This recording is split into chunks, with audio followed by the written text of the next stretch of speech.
Break this part down. I know you hoes here because you want to know how all these celebrities supposed to be hunching, according to the Karrine, okay? But she said that when Ice-T hunched her, it was like he was feeding her with his pimp juice. Hello,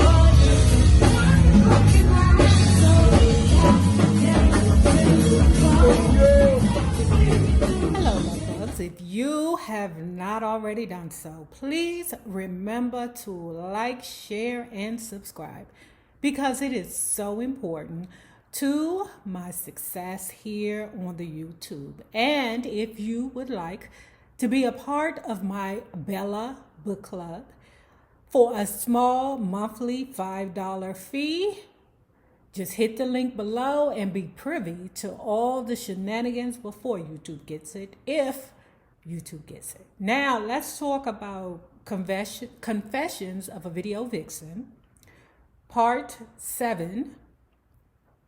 What is it? By Karrine Steffan, or whatever the bitch name is.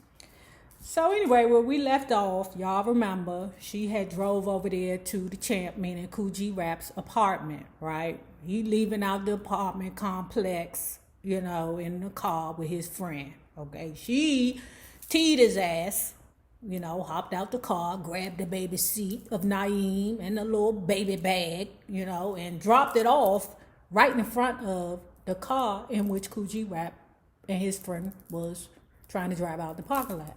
Then the hussy got into her car and drove 6 hours till she seen California city lights or Hollywood city lights, limits, whatever. She says that all she can do is just dream about those beautiful women that were in the videos, okay? She thought about all the new clothes, all the new cars.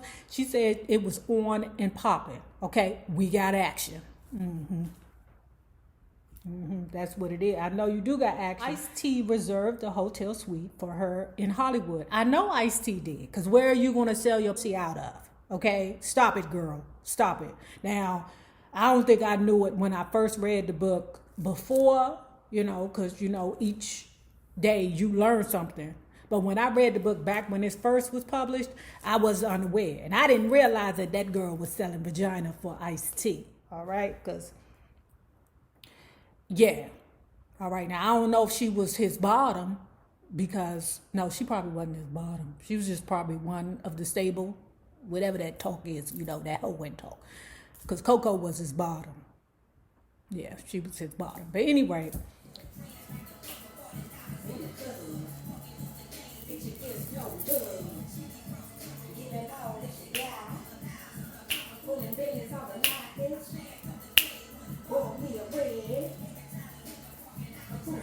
Hello, my name is Karrine Steffan. I have a room here reserved under Ice-T's name. Okay, so, she says she got her room, got her key, and no sooner than she dropped her bags, Ice-T was at the door. Yeah, trying to make good on his investment. Girl. She was giddy like a little schoolgirl. When she opened the door, she jumped into his arms. Let's break this part down. I know you hoes here because you want to know how all these celebrities supposed to be hunching, according to the Karrine, okay? But she said that when Ice-T hunched her, it was like he was feeding her with his pimp juice. And she didn't say pimp juice because she don't want to get Ice-T locked up, okay, for, trafficking bitches, okay? She said it was like with every stroke and lick and everything, it was like he was giving her energy and, feeding her what she needed to survive. I told you pimps will f you if they need to get up in your head further, okay? If you ain't acting right, then, the pimp be like, okay, all right, so I'm going to have to fuck this bitch and convince her that I love her in order for her to keep selling vagina. She goes on to talk about how for a good while, they spent every day together. She said she needed him to help her to be a better person. Okay, but, don't all hoes need their pimps though? I mean, that's what I thought. you know, well, that's the reason why they have pimps, because they can't make it out here in the universe on their own, so they get a man to teach them how to sell their vagina instead of giving it away for free. Okay, because you know pimps, you know, believe it or not, pimps are required in certain situations, because some of these pimps be taking them girls down to the social services office, making sure that they got their shots and shit. You said, or Karrine said that she needed him to teach her to make her a better person. He taught her how to make it in LA, where to shop, how to negotiate, and to know her worth professionally. Do you know what that means? That means how much you charge when you selling.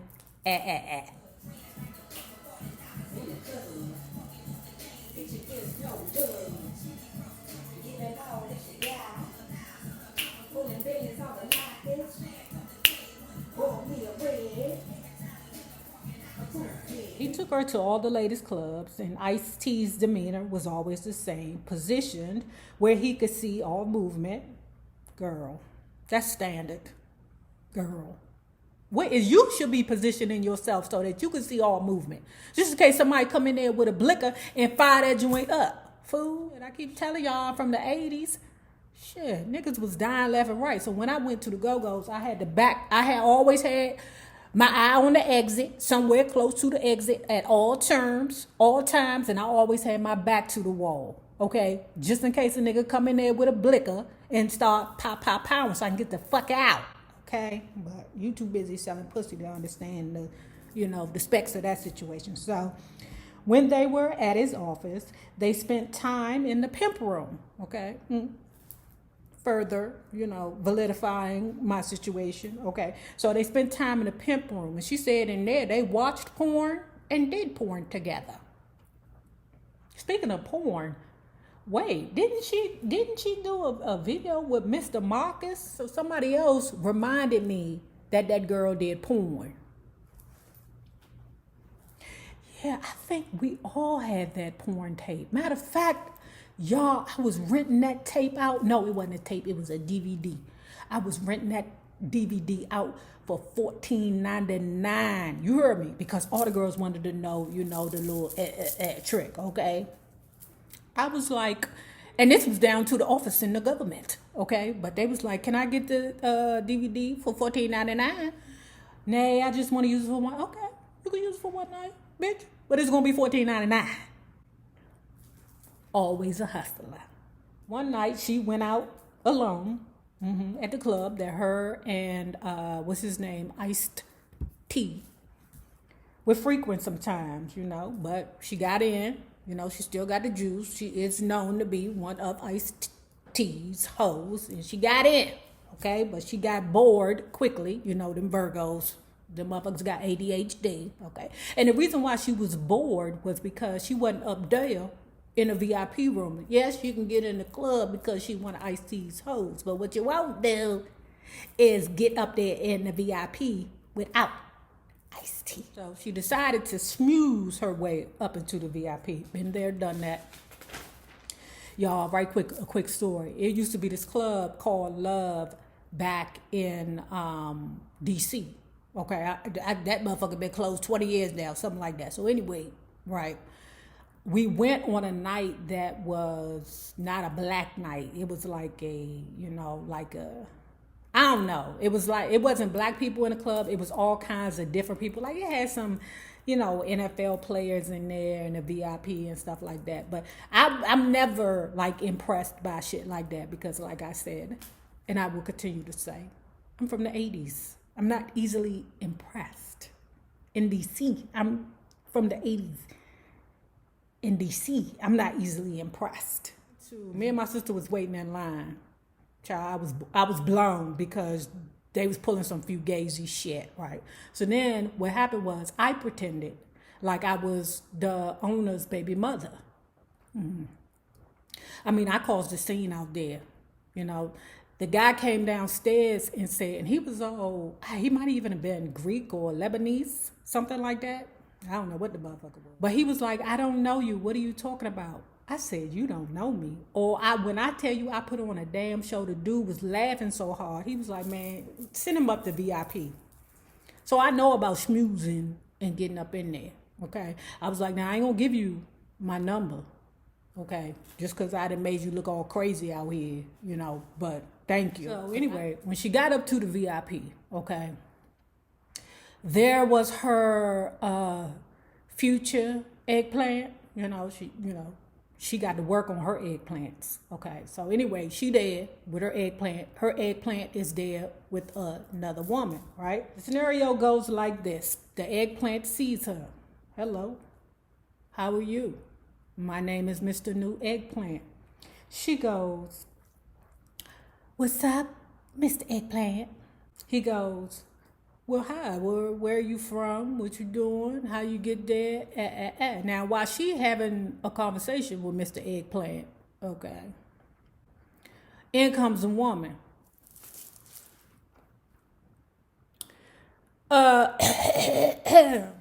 Excuse me, Mr. Eggplant says, and takes his woman and walks out the door, or walks towards the door. Hot pussy. She grabs a napkin, writes her number down, run up behind him, put it in his hand, and Mr. Eggplant is Ja Rule, okay? Ja Rule, Mr. Eggplant, Ja Rule, you know. Somebody else said they'll never feel the same about Ja Rule after that fire situation. Me neither. She said that she had been plotting on Mr. Eggplant, meaning Ja Rule, because she seen him on the TV, okay? She thought he was attractive. He was short, but he was powerful. You know, so what I'm figuring about her is that she believes that she could like suck the power out of these men, okay, and then maybe she'll become powerful. But I don't think that's the way you get it. You know, I don't think you get the power from the men by, you know, sucking their soul out of them. I think you just watch them and observe them to see how they move. You ain't got to suck their soul out of them, baby. She said her and Ja Rule spoke to each other over 4 months on the phone. Girl, oh my God, he is gooping you, girl. He is gooping you. But I digress. I'll tell you the game in a second. So meanwhile, while Ja Rule is gooping her on the phone for 4 months, i.e. getting her all hot and horny, so as soon as she see him, there's no discrepancies about whether or not she gonna hunch him.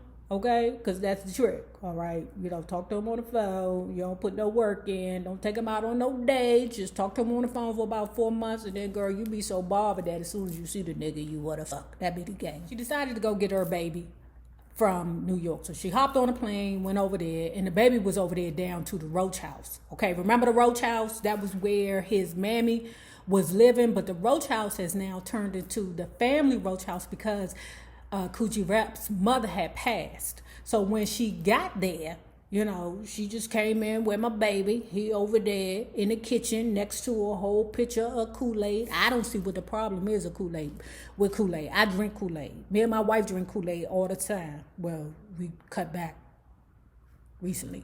But I don't see what the problem is with Kool-Aid. So anyway, the baby's sitting next to a Kool-Aid pitcher, but then she said when the baby smiled at her, his teeth was rotting out his head, just like his pappy's teeth. She said, in fact, the whole Coogee Rap family had rotten teeth. That was the biggest of your worries. The biggest of your worries was my baby's teeth was rotting out his mouth. You didn't check his ass for bruising? So anyway, she grabbed her baby, snatched him up out of the Roach family house, and hopped back on a plane to L.A. So she happy to have her son back, of course, you know, because her baby, you know, she want her baby back now.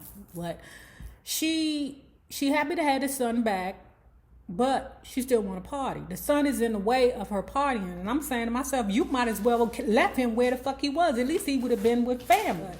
She said she had to hire a round-the-clock sitter to watch him while she partied. You might as well left him with his fucking family. Now, right now, she thinks she a player. Okay, because she is on the phone, you know, getting gooped by Ja Rule, okay, and now she is, you know, pursuing Fred Durst from Limp Bizkit. And I told you she met Fred Durst, that's his name, Fred Durst, from Limp Bizkit when she went to go visit Coogee Rap's old manager, who is now the head of Dr. Dre's Aftermath. Well, the head of artists for Dr. Dre Aftermath. So she met Limp Bizkit dude when she went to go see him. Now, She got, iced tea on the brain. She got, eggplant pickle of Ja Rule, okay? And she got Limp Biscuit dick on the brain. So she got 3 dicks on the brain right now. Okay. What Karrine said was that he would date her. I mean, he would take her down there to the food court. Well, what is that? In the Beverly Hills Center. But he didn't want to hunch her, okay? I guess she wasn't good enough, or he wanted to get to know the girl before he hunched her, okay? But, she begging him, please, Fred Durst, please, just let me, rock your world. Fred Durst said, oh, no. It's April 2000, and Ja Rule then arranged a meeting for him and Karrine, okay? Of course he did, okay? And guess where they're going to meet? In a hotel, of course, okay? Because, like I said, he was giving her everything she needed verbally so that physically she would want him as soon as she saw him, child. But hold tight.